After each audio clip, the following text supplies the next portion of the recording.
Hello guys, welcome back to my YouTube channel. నేను 30 days series చేస్తుంటే అందరు నాకు ర్యాండమ్గా అడిగే క్వశ్చన్స్ ఏంటంటే, బ్రో నువ్వు వీడియోస్ చేస్తున్నావు ఓకే, దానివల్ల మాకు ఉపయోగం ఏంటి, సైప్రస్ రావడానికి అసలు కాస్ట్ ఎంత అవుతుంది అది చెప్పు బ్రో అని చెప్తున్నారు. బ్రో నేను 30 డేస్ సిరీస్ అయితే కంటిన్యూ చేస్తున్నాను. 30 డేస్ సిరీస్ అయిపోయాక మనం ఎంత ఎర్న్ చేస్తాం ఏందనే నేను క్లారిటీ చెప్పేస్తాను.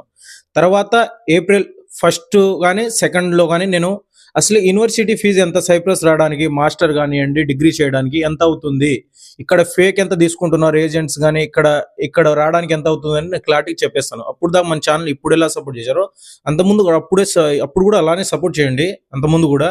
బట్ ఇంకోటి ఏంటంటే, ఇప్పుడు నేను ఈ 30 డేస్ సిరీస్లో ఇది చెప్పడం బాగుండదు. 30 డేస్ సిరీస్ అయిపోయాక నేనైతే క్లారిటీగా మీకు ఎక్స్ప్లెయిన్ చేస్తాను. అప్పుడు మీ ఇష్టం, రావచ్చు రాకపోవచ్చు, ఎవరైనా కాంటాక్ట్ అవ్వచ్చు. మేబీ 30 డేస్ అయ్యడానికి చాలా దగ్గరలో ఉన్నాం. ఇంకో 15 డేస్ అయితే ఉంది. ఈ 15 డేస్ చూసిన తర్వాత అయితే మనం చెప్పేస్తాను, నేను యూనివర్సిటీ ఫీజు ఎంత అయిందని క్లారిటీ చెప్పేస్తాను. అప్పుడు మన ఛానల్ ఇప్పుడు ఎలా సపోర్ట్ చేశారో అంత ముందు కూడా అలానే సపోర్ట్ చేయండి.